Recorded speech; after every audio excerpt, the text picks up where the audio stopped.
पढ़ा लिखा जाटू को बावड़ा नहीं। कितनी जांच कराऊंगा, चाहे महिमा कांड हो, लेवड़े भाया, हर तरीके की सुसाइड नोट नाम निकल जाते। चौधरी चरण सिंह जैसी हस्ती अगर आग की पुतली घूमता तो अमृतसर से लेकर के पटना तक और भुवनेश्वर तक सरकार बढ़ती बिगड़ती थी। हम दावे और चुनौती के साथ कह सकते हैं 44 साल होंगे राजनीति में, अगर कोई एक पैसे का बले। आदरणीय अध्यक्ष जी, राष्ट्रीय लोकदल समाजवादी पार्टी बोलने का तो एक ही आदमी बोलना है, कब बोलना तो दिन बोलना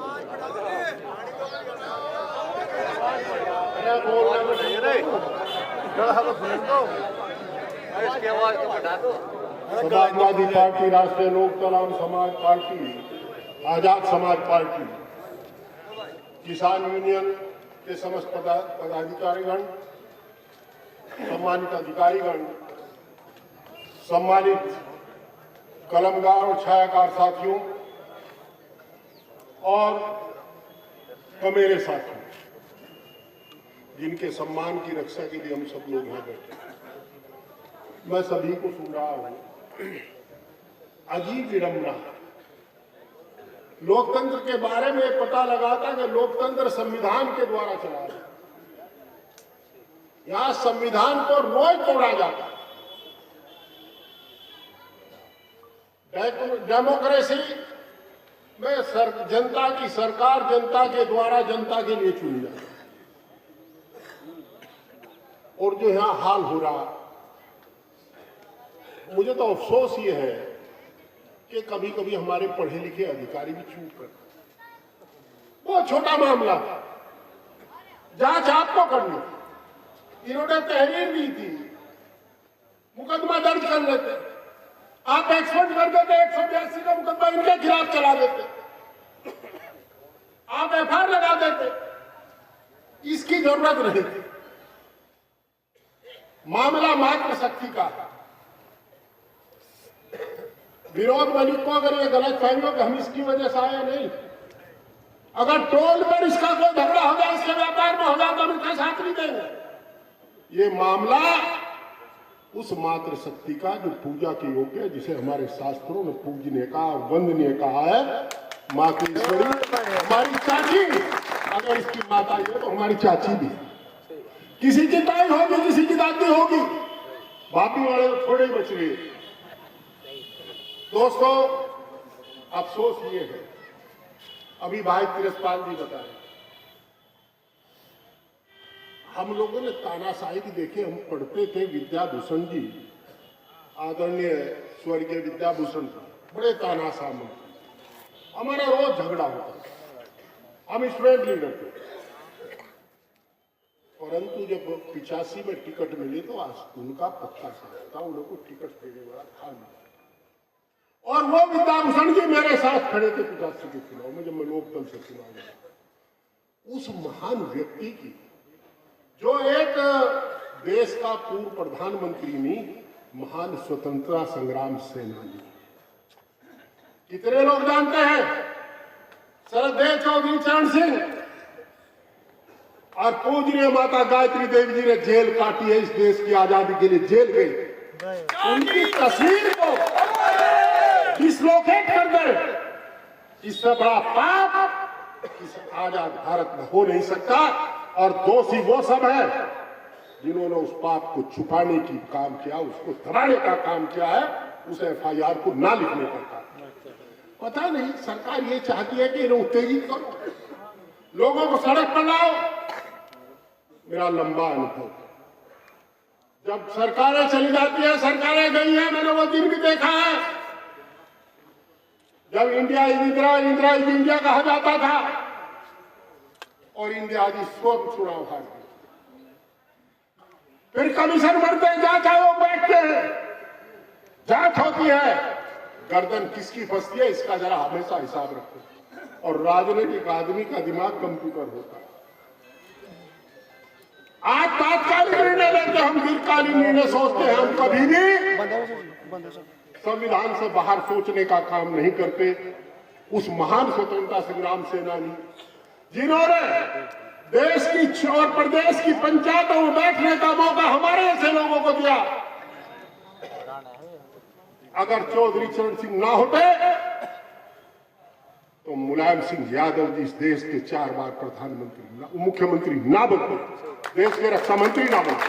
आदरणीय स्वर्गीय अजीत सिंह जी कभी केंद्रीय मंत्रिमंडल को सुशोभित ना करते। और बहन मायावती जी जो है, उनका चरण सिंह से कोई वास्ता रहा हो, जो साहब से ना रहा हो, अगर वो राजनीति में चौधरी चरण सिंह ना आए होते, छोटी चीज थे चरण सिंह, तो मायावती जी कभी मुख्यमंत्री ना बनती। राजनीति सरमाएदारों की तिजोरी में कैद थी। हमारे जिले में वीरेंद्र वर्मा जी ने सहयोग किया और इस देश की जनता को आदरणीय स्वर्गीय चौधरी चरण सिंह ने, जिसके हम पैर की धूल के बराबर भी नहीं, उसने रास्ता दिखाया।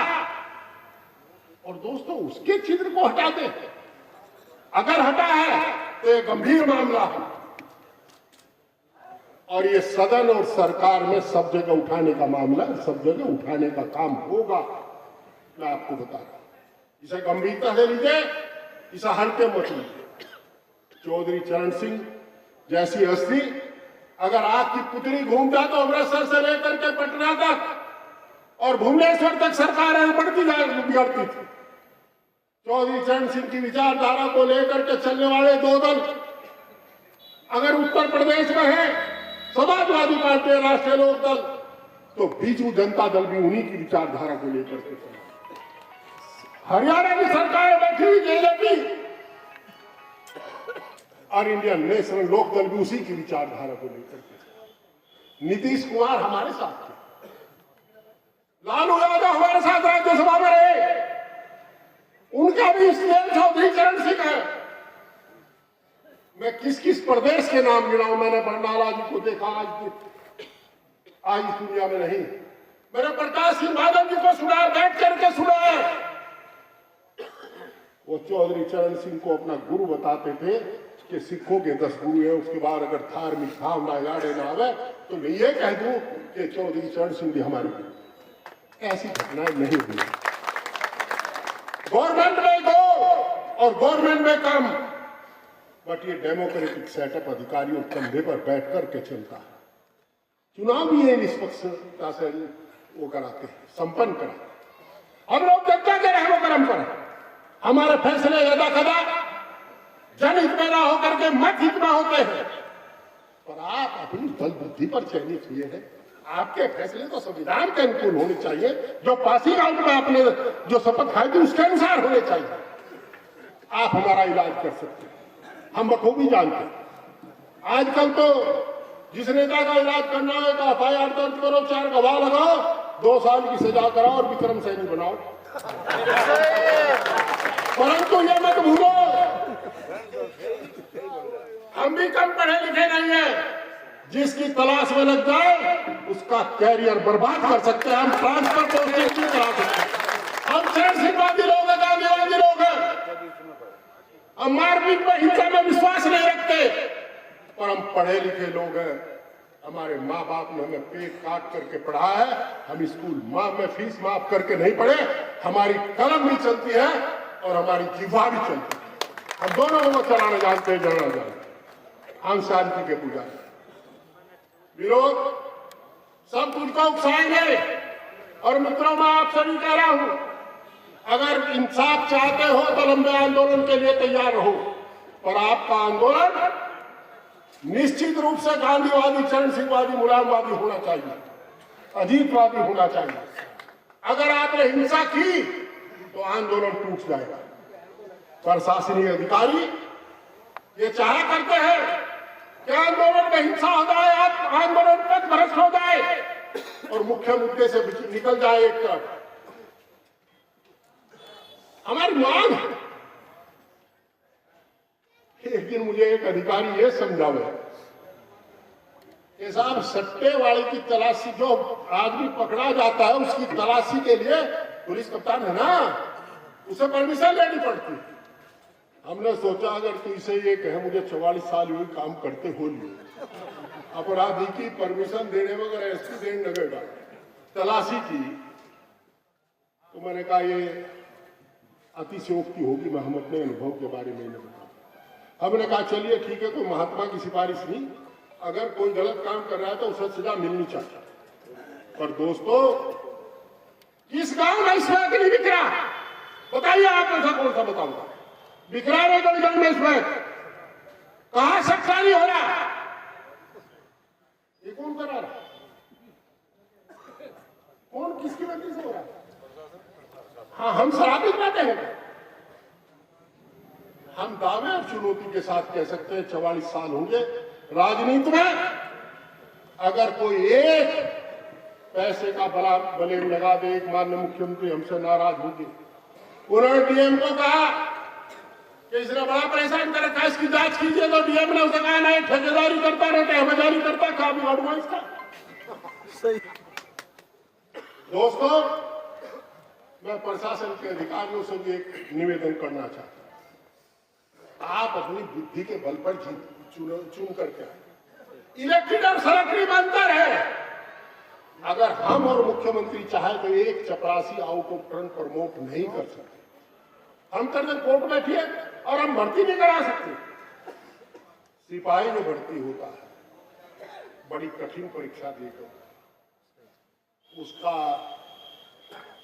एक ज्ञान, सब इंस्पेक्टर हो, पीपीएस हो, पीसीएस हो, आईपीएस, आईएएस हो, आईआरएस हो, आईएएस हो, आप योग्यता पर चुने गए, आपका सम्मान है। उस सम्मान को बरकरार रखो, और सम्मान जब बरकरार रहेगा कि आप निष्पक्ष रहे, और निष्पक्षता दिखाई भी देनी चाहिए कि आप निष्पक्ष हैं। कहने बात से निष्पक्ष नहीं हो जाता। अरे क्या कर रहा है कोई जा जाएगा, आपका ट्रांसफर कर देगा, दूसरी जगह नौकरी करेगा। पट्टा तो यहां का भी नहीं लिखा, यहां का कहां पट्टा लिखा है?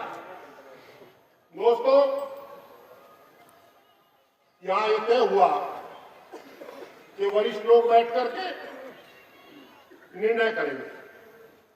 मैं अपने जिला अध्यक्ष जी से मेरा अनुरोध है, जो हमारी पार्टी के जिला अध्यक्ष हैं बड़े भाई प्रमोद त्यागी जी, कि जो लोग दल का निर्णय होगा उसमें हम 100% सहयोग करेंगे और सक्रिय भागीदारी करेंगे। हमारा समर्थक पीछे नहीं रहेगा, हमारा साथी पीछे नहीं रहेगा, आंदोलन में रहेगा। बस अनुरोध एक है कि प्रशासन की चाल में मत फंस जाना। हालांकि लोकदल में मैच्योर लोग हैं, हिंसा मत कर देना, तोड़फोड़ मत कर देना, आपको उकसाएंगे। हम और आप चरण सिंह बात, मैं तो कांग्रेस में भी है, और चरण सिंह जी का सरदेव चौहान साहब का जीवन काल पढ़ करके देखो, उन्होंने अपने जीवन काल में कभी हिंसा नहीं की। भोलानाथ तिवारी चीफ सेक्रेटरी थे उत्तर प्रदेश के, हमारे मित्र थे। मैं एक घटना बता करके जाता हूं, जिस चरण सिंह की बात कर रहे हैं उस चरण सिंह की तस्वीर को छेड़ने वालों के लिए सबक होगा। मैंने राजनीति लोगों की बताई, बीजू पटनायक से लेकर के प्रकाश सिंह बादल तक बताई, सुरजीत सिंह बरनाला तक बताई। दोस्तों, भोलानाथ तिवारी एक दिन हमें कहने लगे, मैं बात करना चाहता हूं, रिटायरमेंट का थोड़ा समय था, हमें एमएलए भी मिला। लखनऊ में तो हम चले गए, तो उन्होंने कहा आज की राजनीति में चौधरी चरण सिंह दिखाई नहीं देते। देखो, मैं कलेक्टर था मेरठ का, 2 घटनाएं ऐसी हुई जिससे मेरे लिए चौधरी चरण सिंह प्रातः वंदनीय हो गए। एक बार तो मेरठ कॉलेज मेरठ का फंक्शन था, डीएम उसका अध्यक्ष होता है, छात्र नेताओं ने चौ साहब को घेर दिया। चौ साहब केंद्रीय मंत्री थे, और जब स्टेज पर गए चौ साहब ने कहा अध्यक्ष कहाँ है? चौ साहब भी वहां मेरठ कॉलेज को अच्छी तरह जानते थे कि वो तो कलेक्टर है। तो चौ साहब ने कहा क्यों रे, ये विदेशी है, तेरे से ज्यादा जिम्मेदार है, पढ़ा लिखा है, तेरे से बड़ा भारतीय है। और उनको मुझे बुला करके अपनी बराबर में बैठा कि आप जिस संस्था में आया हो आप इसके अध्यक्ष हैं, जो पहले मेरा नाम लेगा उससे पहला आदरणीय अध्यक्ष जी कहे। इमरजेंसी लगी, डाक बंगले पर चोर साहब थे, कलेक्टर का आदेश आया मुख्य सचिव का कि उन्हें गिरफ्तार कीजिए। उन्होंने कहा भोलानाथ में मेरी श्रद्धा उनमें थी, मैं चोर साहब की तरफ न जा सकूं, खड़ा रहा। और खड़े रहने के बाद उनको चोर साहब जब सब कार्यकर्ताओं से मिलकर के कहा तुम जाओ मैं अब आराम करूंगा। और मुझे बुलाता हो कलेक्टर कहाँ है? अरे डीएम साहब को बुलाओ। साहब कहकर के संबोधित किया। राजनीति का बदतमीजी का तो मेल नहीं होता। अब नारायण दत्त तिवारी जी को देखा, कई चीफ मिनिस्टर देखे, प्राइम मिनिस्टर देखे, सब सम्मान के साथ नाम लेते थे अपने विरोधी का भी नाम। तो मैं गया और भोलानाथ तिवारी हमारे सामने भी रोने लगे। भोलानाथ तिवारी जाट नहीं था कि जाट करती में रो रहा है। उसने कहा कि मुझे कहा डीएम साहब आप अपने दायित्व का निर्वाह कीजिए, मुझे अरेस्ट कीजिए। मैंने कहा सर मेरे हाथ कांपे। उन्होंने कहा नहीं, मेरा कर्तव्य है कि मैं सरकार का विरोध करूं और तुम्हारा दायित्व है कि तुम सरकार के आदेश का पालन करो। भूलो मत, तुम जिला अधिकारी हो, जिला मजिस्ट्रेट। हम उस पार्टी के लोग, उस विचारधारा के लोग, हमसे इन टिकिया छोरों से हमारा मुकाबला करो। अरे अतीत उठा करके देखिए, हम अतीत में मैदान में दिखा देंगे, चाहे खेल का मैदान हो खेल में दिखा देंगे, और उनका अतीत कहां का है उसकी तुलना कीजिए। शुगर मिल मुझे बुला कर ले लो, गन्ने का भुगतान भी हो रहा, वहां से सारे मैनेजमेंट को लेकर के सामने एसडीएम साहब के पास ले आए। कल्याण सिंह चीफ मिनिस्टर थे, कहने को हमारे मित्र थे, उन्होंने डीएम को कहा हरिंदर को भी अरेस्ट करो। डीएम साहब ने मीटिंग बुलाई, विनोद चौधरी आपका भी एसडीएम रहा। जब सब अधिकारियों का सब हमारे सबसे रिश्ते ठीक, विनोद चौधरी ने कहा कि ये तो बोल नहीं रहे, उन्हें ना बोलता था, कोई बकरी का बच्चा है कि हम ऐसे दांत लेंगे, हम नहीं पकड़ेंगे। तो एसडीएम साहब से बात की, उन्होंने कहा अधिकारी सारे मेरे पास बैठे। मेरा ये बात बताने का आशय ये है कि चरण सिंहवादी लोग हैं। चरण सिंहवादी लोग कभी अपने पथ को छोड़ करके नहीं चलते। आपका उद्देश्य है संविधान की रक्षा, संविधान के तहत रह करके हमें अहिंसक तरीके से आंदोलन करना है। और आंदोलन केवल करने के लिए आंदोलन नहीं करना, अगर समस्या का समाधान हो जाए तो अपने खेत में काम करना। हम समस्या का समाधान क्या मजाक बना दी जिला पंचायत के मेंबर्स के विकास ही। मैंने कहा था 6 चुनाव से 6 महीने पहले इतनी जांच कराऊंगा, पढ़ा लिखा जाटू को बावड़ा नहीं, इतनी जांच कराऊंगा चाहे महिमा कांड हो, लेवड़े भाया, हर तरीके सुसाइड नोट नाम निकल जाते, चाहे ब्लू हेवन कांड हो जिसमें सारे हिंदुस्तान के ठेके छूट गए, कोई भी कांड रहा हो, हम कुछ लोगों का ट्यूशन लेना चाहते हैं, पर जो चरण सिंह की तस्वीर दिख जाती, जिन लोगों ने रातों रात अरबपति हो गए, सामान्य अधिकारी से राजनीति में आए और रातों रात अरबपति हो गए, जिनके पैसे की थार नहीं रही। हम उनसे कुछ सीखना चाहते हैं, पर जब हम उनसे सीखने का प्रयास करते हैं तो हमारे सामने चौधरी चरण सिंह का फोटो आ जाता है, फोटो आ जाता है उस मेहनत का आदमी का जो पटे हुए कपड़ों में पसीनों में तरबतर चुनाव में 100 का नोट निकाल करके हमें दिया करता है, हमें आंसू आ जाती है। इसलिए हम उस धंधे को सीखना नहीं चाहते। दोस्तों, मुझे उम्मीद है कि आपने मेरा अनुरोध स्वीकार किया होगा। आप पथ भ्रष्ट नहीं होंगे। आंदोलन अगर करने की जरूरत हुई तो आंदोलन किया जाएगा। निर्णय मेरी जानकारी में भी निर्णय नहीं हुआ, निर्णय समिति करेगी और जो निर्णय होगा उसका हम पालन करेंगे। पर हम आश्वस्त करना चाहते हैं अधिकारियों को, कि तोड़ने का प्रयास ना करें। हम हिंसक नहीं होंगे, चाहे हम पर रोज लठ बजे, रोज हमारे ऊपर पत्थर फेंके जाए। हम जो हमारा टारगेट है, मछली की आंख जो हम दिखाई दे रही है, उसी मछली की आंख पर चलेंगे और हम चलते रहेंगे। हम जानते हैं कि हमारी पार्टी के नेता का जो निर्देश है उसका पालन करेंगे तो निश्चित रूप से हम लोगों को सफलता मिलेगी। इससे पहले कि अध्यक्ष जी बोलेंगे, मेरा अनुरोध है आप सब शांत बैठ कर बात सुन लें।